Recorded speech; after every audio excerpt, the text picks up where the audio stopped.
Shalom, shalom, bom dia a todos. Para mim é uma honra fazer parte dessa conexão, desse ensinamento, desse tempo edificante. Geralmente nesse horário eu estou saindo de casa e eu estou saindo a viagem e sempre que eu posso, mesmo dentro do carro, eu peço para alguém segurar o telefone e a gente vai sendo ministrado, sendo ativado aí, porque é uma riqueza fazer parte desse grupo e dessa conexão. Para mim é um prazer. Vamos falar agora sobre andando na dimensão de prosperidade. E eu creio que essa é uma das fases mais críticas que a igreja tem passado nos últimos tempos. As pessoas estão orando, a igreja orou, a igreja buscou, a igreja jejuou, a igreja clamou e Deus trouxe prosperidade para a igreja. Deus entregou. E se a gente parar para analisar, o que a igreja fez com a prosperidade? A igreja construiu grandes templos, colocou dentro dela vários equipamentos, fez muitas coisas, porém não fez aquilo que de fato era para fazer diante das revelações que foram liberadas pelo Brasil. O Brasil seria celeiro de missionários, que o Brasil ia enviar pessoas para muitos locais. E, no entanto, muita coisa que aconteceu foi um grande turismo gospel, porque a igreja não soube administrar. A igreja gerou grandes templos que hoje se transformaram em catedrais que enriqueceram sua própria vontade. Uma das palavras que o apóstolo José ministra muito e com muita propriedade, que são as egrégoras. Muitas igrejas avançaram nesse ambiente e não fizeram aquilo que foi comissionado a fazer. Inclusive, muitos se perderam diante desse enriquecimento. E hoje eu entendo que uma das maiores guerras do crente hoje é andar sobre a prosperidade. Eu tenho muitos amigos que eles eram muito alinhados ao Senhor. Eles eram muito dados, eles estavam ali dentro da igreja servindo ao ministério local, servindo ao pastor, servindo ao Senhor, e passavam muitas necessidades. E quando eles entraram nesse ambiente de prosperidade, eles acharam que a guerra tinha ficado para trás, porque agora eles tinham um ambiente, eles viviam dentro de um ambiente financeiro que dava condições de fazer algumas coisas. E muitas das pessoas estão caindo nessa guerra por não entenderem os ciclos dimensionais desse processo todo de prosperidade. A guerra, ela não é vencida quando você entra para a prosperidade. Quando você entra num ambiente de prosperidade, a sua guerra ela aumenta. É tanto que a maioria das pessoas elas não desviam quando estão pobres, necessitadas, carentes, precisando de cesta básica, precisando de carona, não. Elas desviam quando elas conseguem adquirir os bens. Elas desviam quando elas veem que tem condições que elas não precisam mais dos irmãos. Elas não precisam mais do pastor, nem da cesta básica da igreja, ou de que alguém pague uma água, uma luz, que é uma chave dentro da igreja, até mesmo para aproximação. A pessoa chega nesse estado e a igreja assume durante um tempo as necessidades e as dificuldades dessas pessoas. E eles ficam ali amando tudo aquilo que a igreja faz. Porém, quando eles se estabelecem sobre um ambiente financeiro, eles esquecem que a guerra acabou.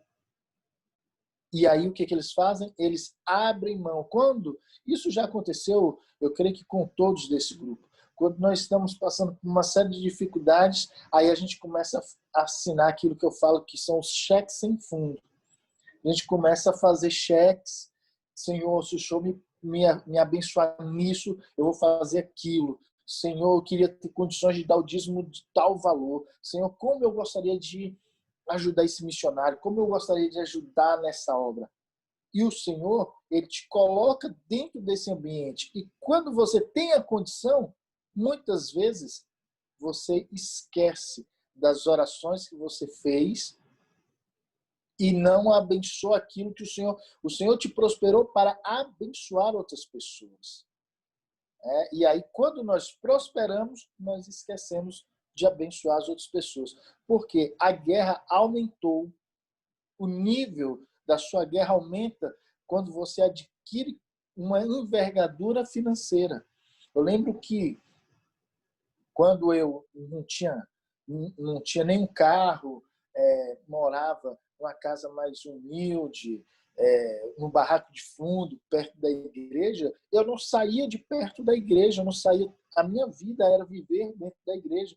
Eu fui morar no barraquinho perto da igreja, junto com minha esposa e meus filhos, e foi um tempo assim de muita escassez, onde eu vivi durante muito tempo sobre os cuidados da igreja, recebendo cestas básicas, recebendo alimento, recebendo ajuda, recebendo várias formas de serviço que a igreja participava na minha casa, e eu amava tudo aquilo ali.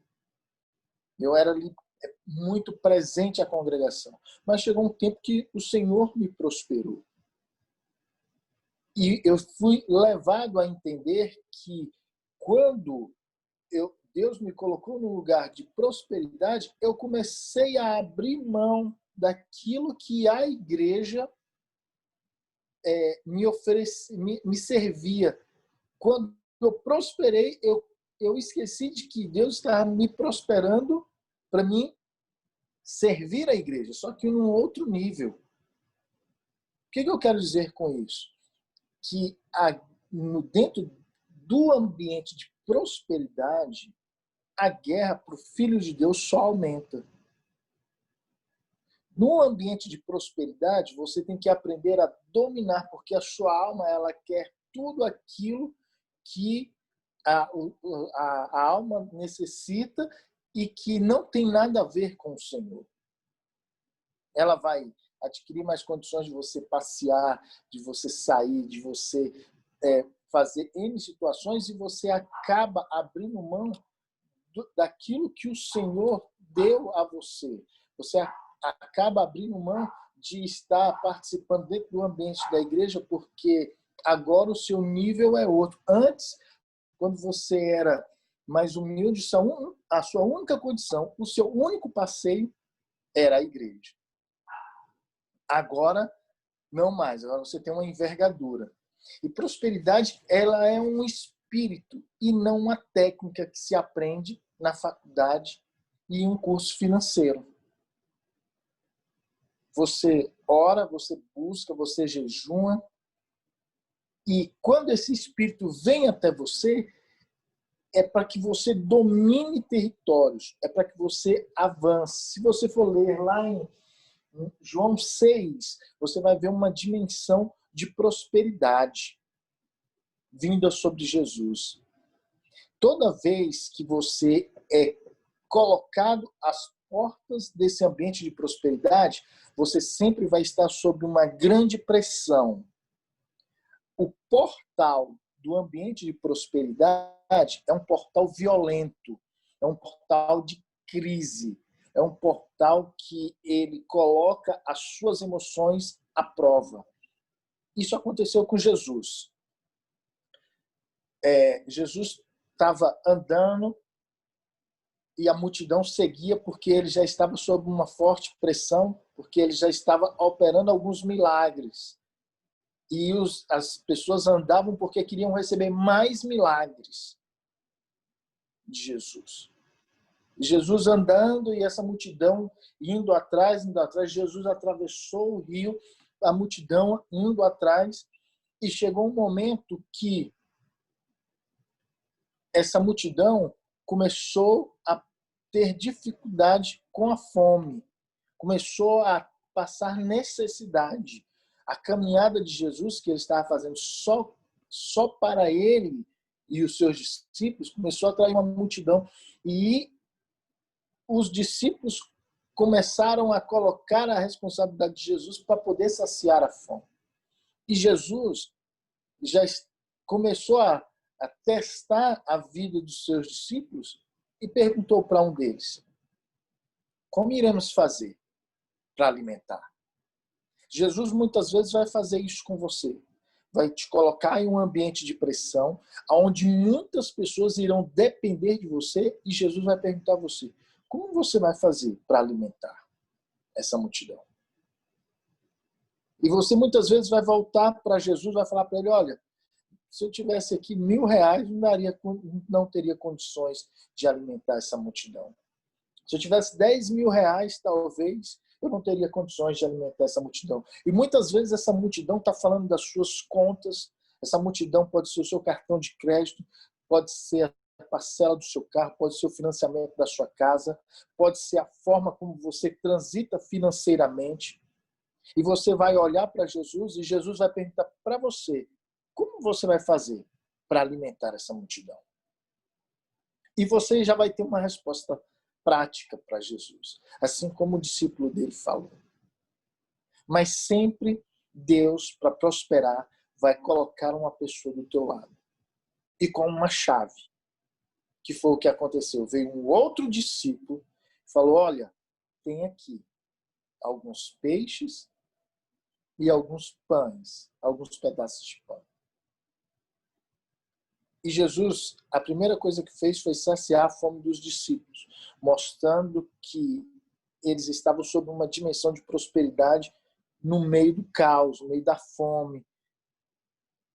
E quando Jesus começou a operar esses milagres, esse milagre da multiplicação, Jesus começou a dar ordem e cadência nas coisas. Jesus começou a orientar as pessoas a ficarem organizados.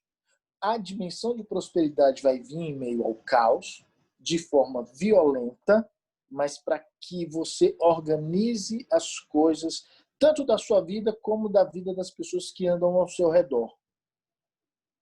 E você, através de milagres, dimensão de prosperidade é uma dimensão de milagres, é uma dimensão de favor, é uma dimensão que alcança você a partir dos teus pedidos e do seu coração, tá?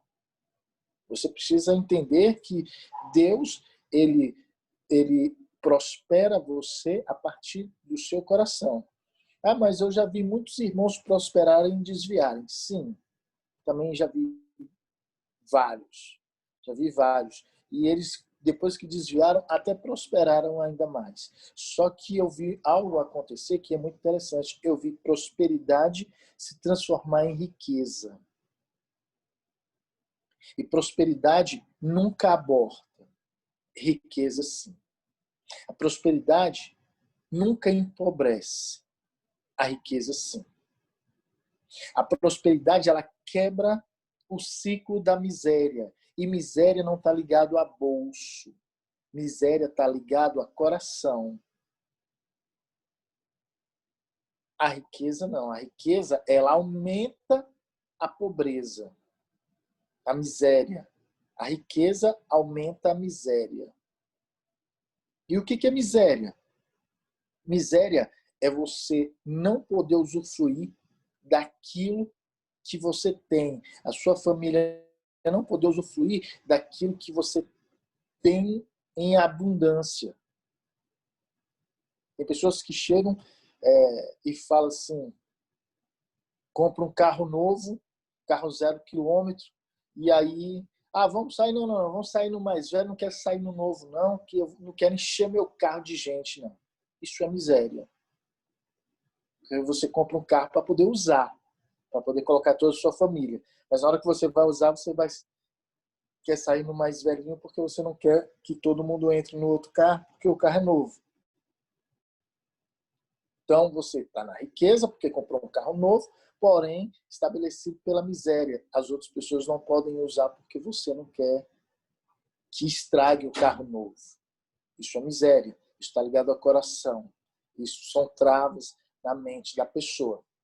A dimensão de prosperidade te levará a um crescimento espiritual gigantesco, girando em você uma chave apostólica, alinhando sua visão profética, ainda que não receba como os profetas a revelação.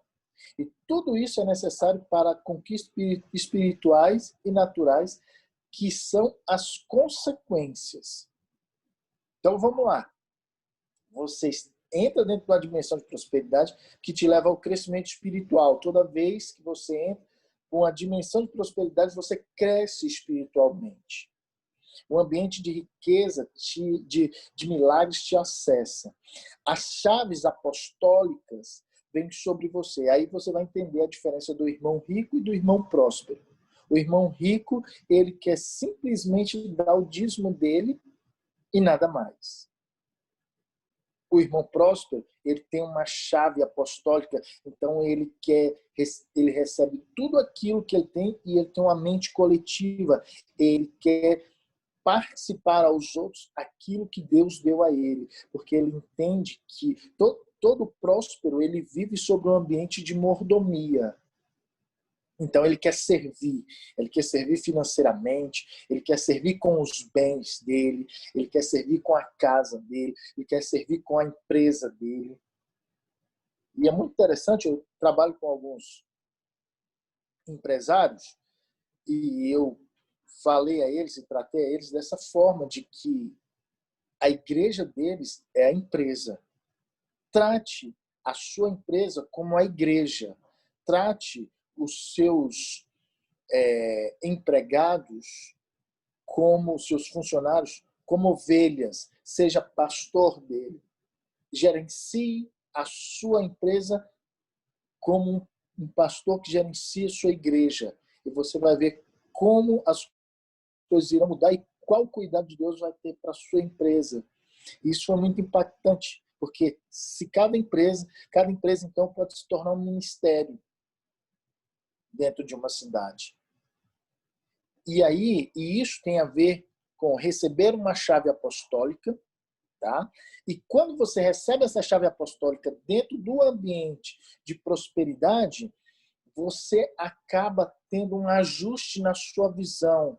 Ah, mas pastor, eu não profetizo. Não, você não precisa, não é necessariamente que a necessidade de você profetizar, mas você irá receber revelação que saltará dos teus olhos para gerenciar a prosperidade. Para que você não desvie dentro do ambiente de prosperidade. Para que você não negligencie dentro do ambiente de prosperidade. A prosperidade, ela é sempre coletiva, a riqueza não. O rico, ele quer ficar rico só. O próspero não, o próspero é coletivo. O rico, pergunta até hoje, ficam tentando buscar a fórmula da Coca-Cola, porque aquele que desenvolveu essa marca teve o intuito simplesmente de querer ficar rico. Ele não passa o segredo para ninguém. O próspero não. Ele tem necessidade de fazer você prosperar junto com ele. O próspero, ele tem uma sede de ver você quebrar ciclos que aprisionam a sua vida. O próspero, ele tem dificuldade de deixar você para trás. O rico não. O rico, ele olha, te chama e se você não acompanha, você fica para trás, porque ele não tem paciência. O próspero não. O próspero, porque ligado ao ambiente de prosperidade, ele tem dificuldade de te deixar para trás. Ele volta.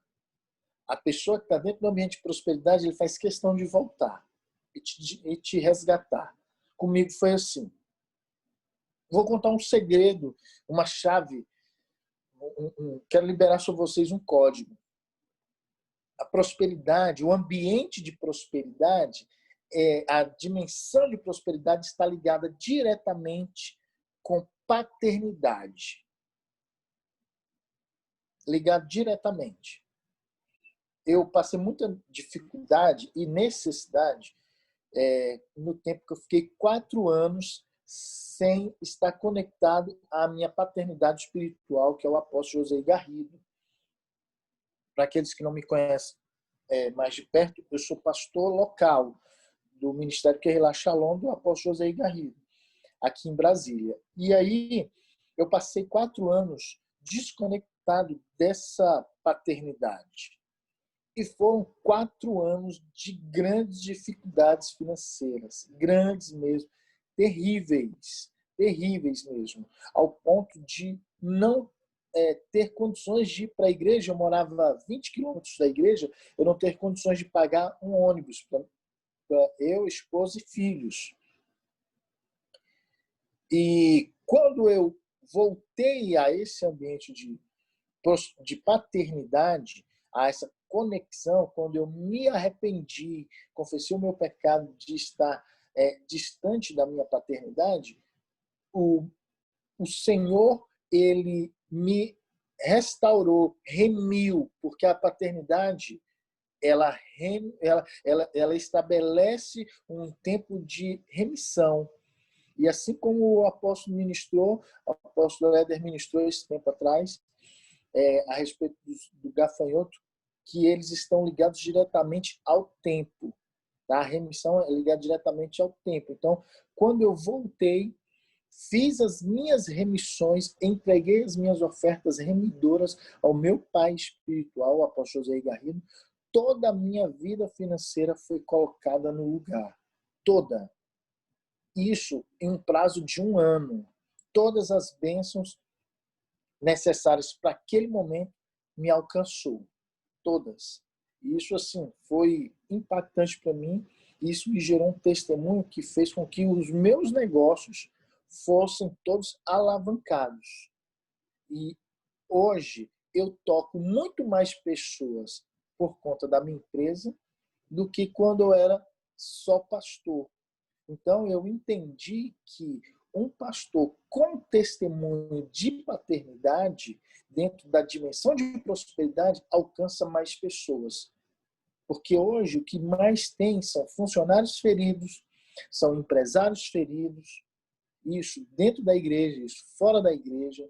E quando eles escutam um testemunho de alinhamento de paternidade, eles voltam ao ciclo natural, ao propósito original da vontade do Senhor. Então, o que eu quero dizer a vocês, que inclusive entra dentro daquele princípio da oferta. Olha, se você sabe que tem alguém com dificuldade com você e vai lá e entrega a sua oferta, volta lá, conserta, e aí depois você entrega a sua oferta. E isso aconteceu comigo e com o apóstolo. Eu rompi meu relacionamento com ele durante um tempo.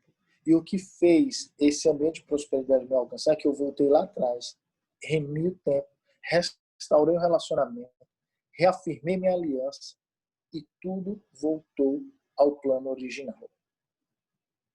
Quer dizer, então, que eu preciso ter um pai espiritual, que eu preciso... Não, meu irmão, meus irmãos, eu quero dizer a vocês o seguinte, que Deus não prospera você só.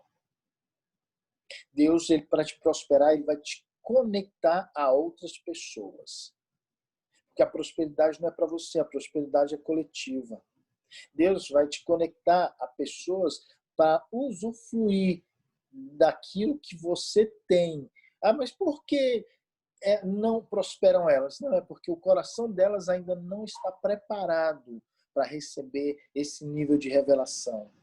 Então, quando você recebe primeiro, significa que o seu coração está mais aberto, está preparado a receber da parte do Senhor. E aí, através do seu testemunho, através da sua fé, através dos seus conselhos, você começa a prosperar outras pessoas. Hoje, muitos empresários andam comigo. Ontem minha casa estava cheia de empresários. E eles não vieram aqui simplesmente para comer um churrasco, para sentar aqui e ficar batendo papo. Não, eles vieram aqui para entender o que é prosperidade. A minha conversa não é outra, porque eles não deixam nem eu entrar em outro assunto. Eles querem um ambiente de prosperidade. E aí você tem que encher eles daquilo que você está cheio. E eu sempre falo a mesma palavra. Primeiro, tenha uma paternidade espiritual. E ontem eu escutei, não, mas aí entra naquele negócio, eu tenho que ficar, meu pai, não, eu também sou contra ficar chamando outros homens de pai, mas eu reconheço a paternidade dos homens na minha vida, tá? Vamos ser maduros nesse ponto. Se você quiser chamar o seu apóstolo, seu pastor de pai, isso é um carinho, tá? Isso é uma forma carinhosa. Você chega e chama alguém de pai. Isso aí é algo de amor, é afeto, tá? De repente você não teve um pai físico e você encontra naquela pessoa uma paternidade que é chamada de pai, nada contra, nada contra. Entendeu? E eu tive que administrar isso aqui ontem na minha casa. Pessoas, não, mas aí eu não gosto desse negócio, meu pai, pai apóstolo, pastor. Eu falei, não, meu irmão, isso é carinho, isso é afeto. Tá? Isso aí é um apelido que você coloca, entendeu? E você precisa entender que um pai espiritual ele tem responsabilidade sobre você e você como filho também tem responsabilidades com ele como pai. Então eu entendo isso, eu entendo que existe uma unção específica para isso. Eu entendo que existe uma paternidade. Elias e Eliseu andaram nessa frequência. É tanto que quando houve o arrebatamento, um deles falou, meu pai. Foi primeiro, ele não chamou o irmão mais velho, meu discipulador. Não, eu entendo que Deus vai conectar pessoas no seu caminho para te prosperar. E comigo, ele estabeleceu uma paternidade. Comigo, ele estabeleceu um homem que colocou sobre mim uma unção de paternidade, porque existia lugares vazios em meu coração que precisavam ser preenchidos, mas com alguém que exercesse uma paternidade sobre mim. De repente, você não teve um problema na sua paternidade. Eu tive. Então, Deus precisou restaurar isso em mim para poder me alavancar. Estão me entendendo? Estão comigo? Voltando lá ao tempo de Jesus, com os discípulos lá, e a multiplicação dos peixes, Jesus ele fez um trabalho ali tão forte que ele saiu da guerra espiritual e ele passou a conquistar território. O ambiente, a dimensão de prosperidade, ela faz isso, ela faz com que você, porque você faz guerra espiritual quando você está na crise. Sabe? Quando você estava desempregado, quando você estava com altas dívidas, quando o seu nome estava no Serasa, quando você estava lá passando dificuldade, você estava fazendo guerra espiritual. Você estava jejuando ali para que houvesse um milagre espiritual. Aí quando você quebra esse ciclo, que você é prosperado, você entra na dimensão de prosperidade, aí o seu próximo passo é conquistar território. Se você não entender esse princípio, você volta para o fim da fila. E o que Jesus fez quando ele saciou a fome daquelas pessoas? Ele conquistou o território. Por isso que ele pediu para que as pessoas sentassem de forma organizada, porque ele iria gerar um ambiente de conquista naquele lugar. E aí as pessoas, e todos eles reconheceram, esse é o profeta que havia de vir. Então ele conquistou o território na mente e no coração das pessoas. Vai chegar um tempo que você vai precisar fazer guerra espiritual. Vai chegar um tempo que você precisa conquistar território. Pastor, mas como é que é isso? Eu não sei como é que funciona, eu sou só um assalariado. Você conquista território assalariado, entregando suas ofertas, dízimos e primícias com propósitos. Eu lembro que na rua que eu morava, quando eu era criança, tinha uma igreja bem pequena da Assembleia de Deus. E os irmãos que iam tocar lá, dava até medo quando eles passavam, porque eram umas crianças que usavam terno. E eles andavam assim de cabeça baixa, cada um com o seu. Na época eram umas malas esquisitonas. E aí só tinha. Dava para ver que uma mala era de um violino e outra era de um saxofone. E só tinha isso na igreja. Só tinha isso. E eles só cantavam as mesmas músicas, que hoje eu sei que são da harpa cristã. Isso durou anos, anos, anos, foi a minha juventude inteira, ouvindo as mesmas músicas e vendo aqueles irmãos oprimidos de terno para a igreja. E Deus recebia aquela adoração. Porém, quando o ciclo de Deus mudou, a igreja, ela prosperou, e aí veio vários outros instrumentos. A adoração mudou. Aí vieram todas aquelas equipes, aquele monte de gente cantando. Aí veio assim vários ministérios de louvor, e as curas começaram a acontecer dentro da adoração. E muitas pessoas foram curadas. Eu entrei dentro de uma igreja por conta da música. Eu queria saber, mas que música é essa que esse povo está cantando? E eu entrei dentro da igreja, porque a adoração mudou. E isso é conquistar território. E o que nós precisamos é exatamente entender o nível de guerra no ambiente de prosperidade.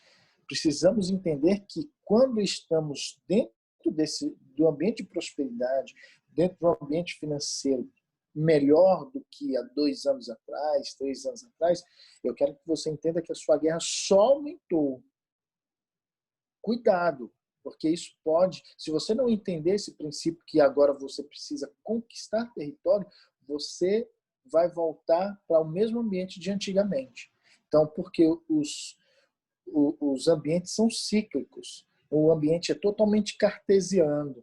Se você não entender aquilo que está acontecendo em você, com a sua casa, com o seu ambiente financeiro e de prosperidade, o próprio Senhor te tira disso, porque Ele quer que você conquiste territórios. Ele não quer que você se alimente do ambiente de prosperidade. Ele quer que você avance. E conquistar território é avançar. Conquistar território é você devolver ao Senhor com propriedade, com testemunho. As pessoas vão querer te ouvir pelo testemunho que você tem. As pessoas vão querer te ouvir pela prosperidade que você desenvolve. E é exatamente isso.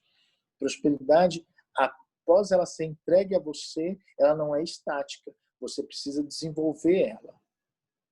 Você precisa avançar, você precisa se mover nela, desenvolvendo e conquistando o território. Amém, meus queridos? Amém, meu pastor. Foi uma palavra certeira, violenta e cirúrgica, como diz o nosso apóstolo José. Muito bom, muito obrigado por liberar isso sobre nós. Realmente, é como a gente tinha colocado ali em cima, hoje estamos vendo que são as coisas boas que nos tiram de Deus, né? E essa questão de tomar território é exato. O Eterno te abençoe. Muito obrigado mesmo por se derramar em nós aí. Um grande abraço. Ok, estamos juntos. E sempre que precisar, pode me chamar, que estou aqui pronto a servir os irmãos, todo esse pessoal aqui, que eu estou vendo vários rostos aqui, pessoas que eu nem conheço, mas eu quero dizer a vocês que Deus tem uma necessidade de lançar sobre vocês as sementes deles, de prosperar e de conquistar território, tá? Essa é a palavra que eu quero deixar para vocês dessa manhã como profeta, sobre essa unção apostólica que me é conferida, tanto pelo apóstolo Éder como pelo apóstolo José Garrido. Deus tem uma semente de prosperidade nessa manhã, nesse dia tão apostólico. Hoje é um dos dias mais apostólicos no Brasil, tá? Que para nós não é independência, para nós é a dependência do Senhor que nos alavanca ao ambiente de prosperidade. Assim como aconteceu hoje, em meio a foi um dia de guerra, que é o dia da independência, foi quando eles alcançaram territórios. Então, que esse seja um dia para você. Alcance o seu território, faça a sua guerra espiritual e conquiste o seu território.